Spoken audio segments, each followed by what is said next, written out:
तो देखिए, ये कोई नई बात नहीं है कि जदयू को हाईजैक करने की कोशिश की जाती है। ये पुराना पैटर्न रहा है।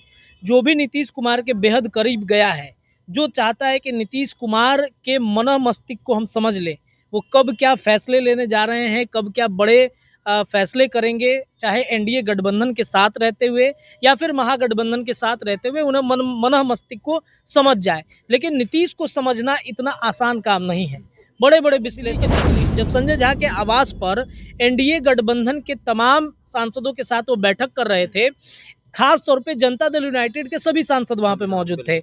उसमें नीतीश कुमार जो जदयू के सर्वे सर्वा हैं, वो मौजूद नहीं थे। अब ऐसा कौन सा बात था, ऐसी कौन सी चर्चा होनी थी जो बिना नीतीश कुमार के दिल्ली में संजय झा ने करवा लिया।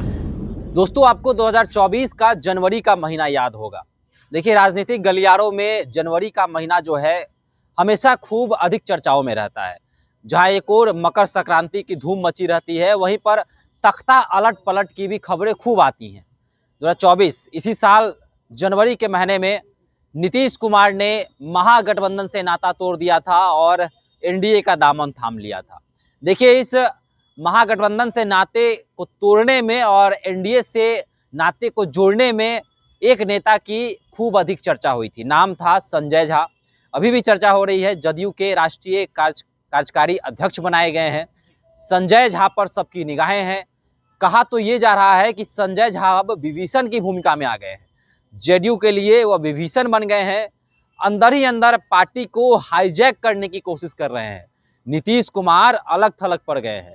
कहीं ना कहीं संजय झा फिर से राजनीतिक के केंद्र बिंदु में है। खासकर जेडीयू के अंदर इनकी खूब अधिक चर्चा हो रही है। जेडीयू के नेता तो इतनी तारीफ करते हैं संजय झा की कि तारीफों के पुल बांध देते हैं फेसबुक पर, सोशल मीडिया पर। मिथिलांचल के नेता हों, पटना में कई नेता जो है संजय झा की खूब अधिक चर्चा करते हैं।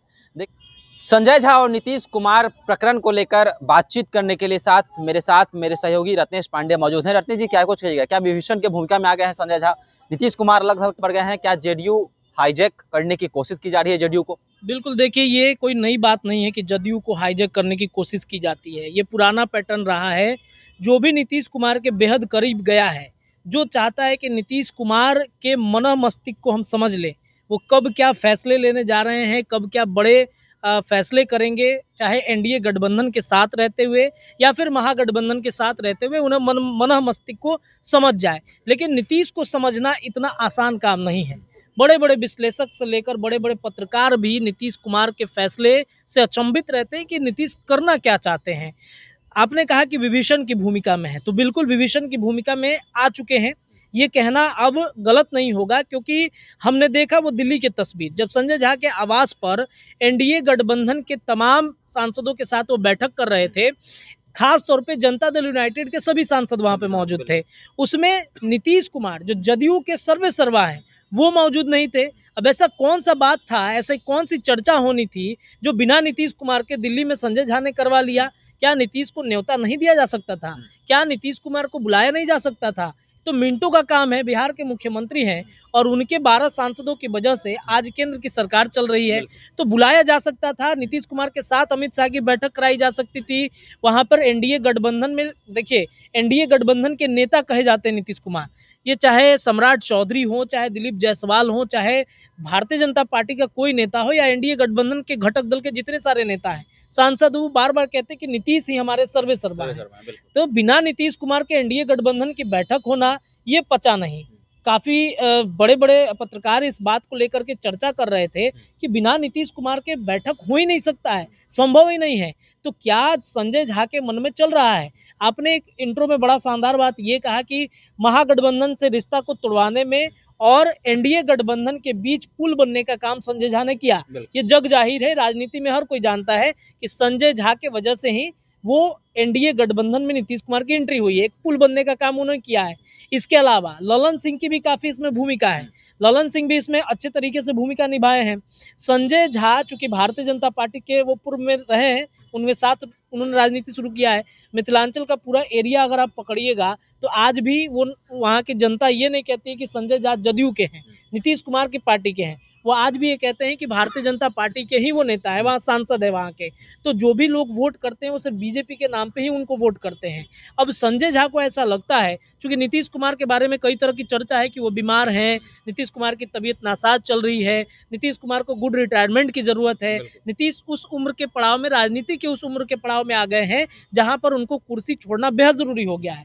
और ये बात अंदर अंदर जदयू के अंदर के हम आपको बता रहे हैं कि चल रहा है कि जेडीयू के कई नेता, विधायक, सांसद ये चाहते हैं कि नीतीश कुमार अब चले जाएं। नीतीश कुमार को अब कुर्सी छोड़ना होगा, क्योंकि आप देखिए ना बिहार में क्या हो रहा है इस वक्त।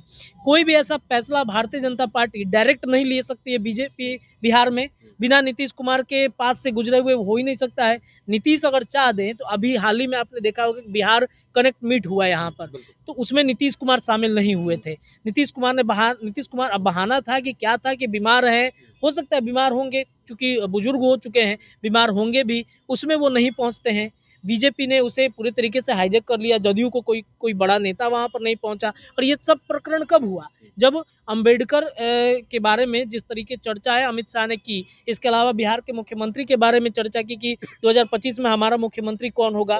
नाराजगी नीतीश कुमार की बढ़ गई, उनकी पार्टी जनता दल यूनाइटेड की बढ़ गई। लेकिन अमित शाह को डिफेंड कितने लोगों ने किया? ललन सिंह ने किया, संजय झा ने किया, इसके अलावा जदयू के कई विधायक कर रहे हैं, जदयू के कई नेता कर रहे हैं। लेकिन एक तबका जदयू का नाराज अंबेडकर के खिलाफ बयानबाजी को लेकर के है।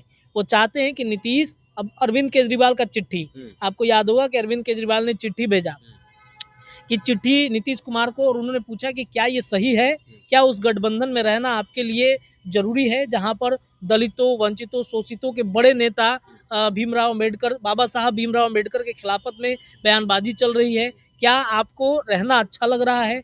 जवाब कौन दे रहा है? संजय झा दे रहे हैं। संजय झा कौन है? राष्ट्रीय कार्यकारिणी अध्यक्ष हैं, सर्वे सर्वा जदयू। सवाल तो पूछा गया नीतीश कुमार से, तो जवाब नीतीश कुमार को देना चाहिए। तो ये संजय झा बीच में कहां से कूद गए हैं? तो ये संजय झा की भूमिका लोगों के मन में ये संदेहास्पद थोड़ी सी कि भाई संजय झा जो है क्यों जवाब दे रहे हैं नीतीश कुमार की चिट्ठी का जवाब तो नीतीश कुमार को देना चाहिए। आप देखेंगे कि किसी का भी जन्मदिन हो या बिहार में अगर देश भर में कुछ भी ऐसी घटना घटती है तो जदयू पे, खासतौर पे नीतीश कुमार के लेटर पैड पर लिख करके आता है, ट्विटर पे वायरल होता है। तो वो लेटर पर जवाब जो है अरविंद केजरीवाल का संजय झा की तरफ से, देखिए 6-7 पन्ने हैं, मुझे लगता है 6-7 पन्नों से ज़्यादा का जवाब उन्होंने दिया है। अरविंद केजरीवाल के खिलाफत में बोला है। इन्होंने ये भी कहा कि आप दलितों के बड़े नेता आप बन रहे हैं, तो एक जवाब आप दीजिए कि क्या पंजाब में जब आपकी सरकार बनी थी तो क्या आपने वहाँ पर किसी दलित को बैठाया था? क्या दिल्ली में जब आप मुख्यमंत्री का पद छोड़ रहे थे तो क्या वहाँ पर दलित याद आया आपको? नहीं याद आया। कई तरह की बातें, कई तरह की चर्चा उन्होंने की है। तो इससे कहीं ना कहीं चर्चा ये चल रहा है कि क्या सच में जदयू को हाईजैक करने की कोशिश चल रही है। देखिए जदयू, मैंने पूर्व में ही कहा कि जदयू के कई सांसद, विधायक, नेता ये चाहते हैं कि नीतीश कुमार को हटाया जाए। कोई ऐसा, अब मान लीजिए नीतीश, जदयू के अंदर कोई मुख्यमंत्री बने ना बने, लेकिन नीतीश कुमार को फिलहाल रिप्लेस करने की ज़रूरत है, क्योंकि कई सारे ऐसे फैसले हैं बीजेपी के जो लेने हैं। जनता दल यूनाइटेड के भी कई नेता चाहते हैं कि भाई हमारा चले, लॉबी काम करता है उसके अंदर में। संजय झा खुद चाहते हैं कि भाई जनता दल यूनाइटेड का सर्वे सर्वा हम बन जाए। लेकिन ये संजय झा भूल रहे हैं कि ये लॉकुस की पार्टी है, और नीतीश कुमार अंत में जाते जाते किसी ऐसे ही लॉकुस नेता को देकर के ये पार्टी जाएंगे जो उनका करीबी होगा, जो विश्वासी, मतलब जो नीतीश के करीब सटता है। वो विश्वास तो कुछ देर तक रहता है लेकिन अविश्वासी हो जाता है कुछ वक्त के बाद से। तो ये कहीं ना कहीं संजय झा जो है जदयू जनता दल यूनाइटेड को हाईजैक करने की कोशिश करे। लेकिन आप लिख के रखिए, नीतीश कुमार जाते जाते किसी लॉकुस के बड़े नेता को ही ये पार्टी दे करके जाएंगे। और संजय झा भी हो सकता है कि 2025 खरवास खत्म होते होते अध्यक्ष रहे कि ना रहे, ये एक बड़ा प्रश्न बन जाएगा। क्योंकि संजय झा के खिलाफ जो नाराजगी है, कहीं ना कहीं एक और इसमें बात जुड़ जाता है कि अभी बिहार विधान परिषद का चुनाव हुआ, जिसमें कहीं ना कहीं आनंद मोहन ने बयान दिया था कि जेडीयू के जो नेता हैं उन्होंने किसी भी राजपूत का, किसी भी ऐसे नेताओं का जो है पोस्टर नहीं लगाया, फोटो नहीं लगाया, तस्वीर नहीं लगाया, और यही हार का कारण बना।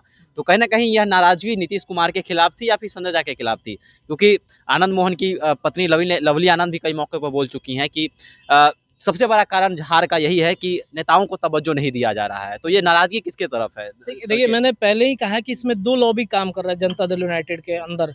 आपने देखा कि देवेश चंद्र ठाकुर की जो सीट थी जिस पर लड़ रहे थे, देवेश अभिषेक झा लड़ रहे थे। इस सीट को लेकर के कितनी ज़्यादा चर्चा थी, देवेश चंद्र ठाकुर की साख दाव पर लगी हुई थी यहाँ पर। और संजय झा, ये पूरा जो एरिया था, जिस तरीके से संजय झा हो या फिर देवेश चंद्र ठाकुर हो या फिर अभिषेक झा हो, पूरी तरीके से इनका एक लॉबी काम कर रहा था। और वहाँ पर बाकी जो नेता थे राजपूत के हो गए, जैसे लवली आनंद की नाराज़गी, आनंद मोहन की नाराज़गी, वो राजपूतों को, या फिर हमने कई ऐसे नेताओं को देखा, आप खुद देखिए ना, विजेंद्र यादव की तस्वीर गायब हो गई थी। यहाँ पर जब कार्यकारिणी की बैठक हो रही थी तो विजेंद्र यादव की तस्वीर गायब थी। इससे विजेंद्र यादव नाराज हो गए थे।